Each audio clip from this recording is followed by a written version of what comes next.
E aí, meus amigos, vamos continuar nossos estudos? A conversa de hoje vai se dar sobre a primeira forma de provimento derivado, que é a reintegração. Para estudar a reintegração, a nossa base de estudo é o artigo 41, parágrafo 2º da Constituição, primeira parte. Artigo 41, parágrafo 2º, primeira parte da Constituição. Chamo sua atenção que no 41, parágrafo 2º, eu tenho dois institutos, duas formas de provimento. A reintegração, que está na primeira parte, e a recondução, que está na segunda parte. A conversa de hoje vai se reduzir à primeira parte, ao instituto da reintegração. Beleza? Te dei tempo para encontrar a Constituição da República, abrir lá no artigo 41, parágrafo 2º, e veja se não está escrito mais ou menos o seguinte: invalidada por sentença judicial, a decisão que demitiu o servidor estável será ele reintegrado no cargo de origem. Beleza? Essa é a primeira parte. Invalidada por sentença judicial, a decisão que demitiu o servidor estável será ele reintegrado no cargo de origem. Eu paro aí. Paro aí por quê? Porque até este momento, a Constituição está tratando do instituto da reintegração. A partir daí, ela começa um outro instituto, quando ela diz assim, e o eventual ocupante do cargo está tratando da recondução. A gente não vai conversar, repito, sobre a recondução agora. Somente sobre a reintegração. Volto de novo. Invalidada por sentença judicial, a decisão que demitiu o servidor estável será ele reintegrado no cargo de origem. Mais que isso, será ele reintegrado no cargo de origem com o ressarcimento de todos os direitos e vantagens inerentes ao cargo. Praticamente todos. Para não dizer, para não falar que são 100% dos direitos e vantagens, a única coisa que o reintegrado não faz jus é a eventual promoção por merecimento que ele tenha perdido no período. E é fácil a gente entender por quê. Tem como medir se ele teria merecido ou não ser reintegrado no cargo? Não. Agora, todos os outros direitos e vantagens ele tem direito. Imaginem vocês que se durante esse período ele teria completado os requisitos para aposentadoria voluntária, aposentado ele será. Se ele alcançou os requisitos para aposentadoria compulsória, aposentado ele será. Se ele veio a óbito, eventuais dependentes farão jus ao benefício da pensão por morte. Conseguem perceber que é como se ele nunca houvesse deixado o serviço público? É meio canalice isso, eu sei, eu reconheço, né? Que você ficar 7 anos lutando no Poder Judiciário para voltar para o seu cargo e sem dinheiro nesse período, falar que é como se você nunca houvesse deixado o serviço público é meio canalha. Mas para fins financeiros, para fim de ressarcimento dos valores não recebidos, a ideia é exatamente essa. Tranquilo? Mas a gente enxerga um problema de cara no artigo 41, parágrafo 2º da Constituição, no que ele fala da reintegração. Por quê? Porque primeiro ele garante a reintegração somente a servidor estável. Pergunto a vocês, será que o ato de demissão ele só pode recair sobre servidor estável ou esse ato de demissão pode recair sobre qualquer servidor, ainda que em estágio probatório? Muita gente confunde isso. As pessoas têm a ideia de que a reprovação no estágio probatório, e é uma ideia verdadeira, a reprovação no estágio probatório implica na exoneração do cargo, e de fato implica, desde que o servidor não preencha os requisitos do cargo. A exoneração no cargo efetivo por reprovação no estágio probatório está ligada à inaptidão. Porém, o cara com 1 semana, com 10 dias de serviço público, se ele pega o computador da repartição e leva para casa, tenham certeza que ele não será exonerado, que será contra ele inaugurado um processo administrativo disciplinar e certamente a sanção será a de demissão. Então percebam, o ato de demissão é um ato que pode ser perpetrado contra qualquer servidor, estável ou não estável. Vejam, se a Constituição garante a reintegração nos casos de demissão para o servidor estável, porque contra ele foi praticado um ato de injustiça, e se mesmo ato de injustiça não pode ser praticado contra um servidor em estágio probatório, e a defesa dele? E o remédio que ele teria? Pelo menos para a Constituição não seria a reintegração. Da mesma maneira, já falando, ainda que en passant, a exoneração ou reprovação no estágio probatório também pode advir de um ato de injustiça da administração pública. Imaginem vocês um servidor em estágio probatório, mas que não está seguindo a cartilha da administração. Está sendo uma pedra no sapato de algum administrador improbo.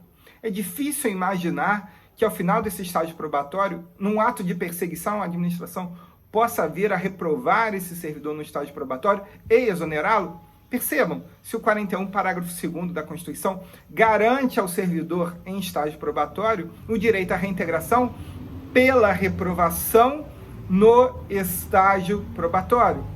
Podem ter certeza que não há previsão na Constituição. Tranquilo até aqui? Maravilha. Abram agora, por favor, o artigo 40 do Decreto 2479. Artigo 40 do Decreto 2479. Vejam se não está escrito mais ou menos o seguinte: a reintegração decorrerá de decisão judicial ou decisão administrativa que invalide a demissão ou exoneração de um servidor. Repito a ideia: a reintegração decorrerá de decisão judicial ou decisão administrativa que invalide a demissão ou exoneração de um servidor. Percebam, vamos para a parte final, para ficar mais fácil. Se nossas críticas realizadas em face da Constituição não estão aí respondidas. Exatamente. O Estatuto dos Servidores do Estado do Rio de Janeiro prevê a reintegração não só para o servidor estável, mas para qualquer servidor que seja injustamente demitido ou seja injustamente exonerado ex officio. E aí você já me diz o seguinte: Marcelo, mas o Estatuto dos Servidores do Rio não repete palavra a palavra da Constituição. Esse estatuto, porque nasceu na década de 70, ele não foi recepcionado, pelo menos nesse dispositivo. Certo, Marcelo? Errado. Os artigos 37 a 41 da Constituição, 37 a 41 da Constituição compõem algo que chamamos de Estatuto Constitucional. São regras mínimas que todo e qualquer estatuto funcional de qualquer ente federativo deve obedecer. Regras mínimas. Mas nada impede que esses estatutos funcionais dos entes federativos amplifiquem esses direitos, desde que a sua essência não venha ao encontro da Constituição, não venha de encontro à Constituição. Pensem comigo, a ideia da Constituição é de proteger um servidor contra um ato de injustiça perpetrado pela administração. Olha para o 40 do Decreto 2479 e diz para mim se esse ato de injustiça perpetrado pela administração não está sendo protegido também no 2479. Ressaltamos, melhor dizendo, com mais acerto do que a própria Constituição da República. Meus amigos, minhas amigas, o artigo 40 do Decreto 2479 foi sim recepcionado pela Constituição. Não há impropriedade alguma na previsão de reintegração, não só para o servidor estável, mas para qualquer servidor, contra um ato de injustiça perpetrado pela administração pública por meio de demissão ou exoneração ex officio. Beleza. Tranquilo até aqui. Claro como a noite. Sensacional. Agora, olha a primeira parte do artigo 40 do Decreto 2479. A primeira parte do artigo 40 do Decreto 2479. Veja se não está lá expresso que é possível a reintegração por decisão judicial ou decisão administrativa. Vamos à primeira parte, decisão judicial. Decisão judicial é sinônimo de sentença judicial transitada em julgado? Claro que não, Marcelo. Obviamente que não. A sentença judicial é uma espécie de decisão judicial, mas não é a única. Uma liminar no mandado de segurança é uma decisão judicial. Uma tutela de urgência de evidência num processo de conhecimento também são decisões judiciais. Marcelo, você está me dizendo que no estado do Rio de Janeiro, em tese, é possível a reintegração por liminar no mandado de segurança, por tutela de urgência, evidência num processo de conhecimento? É possível? Sim.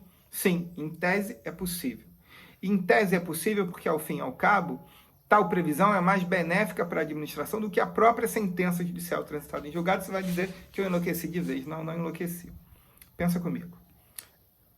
Modelo constitucional, né, em que eu preciso aguardar o trânsito em julgado de uma sentença para reintegrar o servidor. Alguém consegue imaginar um trânsito em julgado contra o Estado brasileiro em menos de 7 anos? Não, miseráveis 7 anos para transitar em julgado. E quando transitar em julgado lá, 7 anos depois, aquele servidor vai ter direito a ressarcimento de todos os direitos e vantagens, ou seja, a administração pública vai pagar uma conta para um servidor por algo que não lhe foi prestado. Mas, Marcelo, é desfazimento de uma injustiça.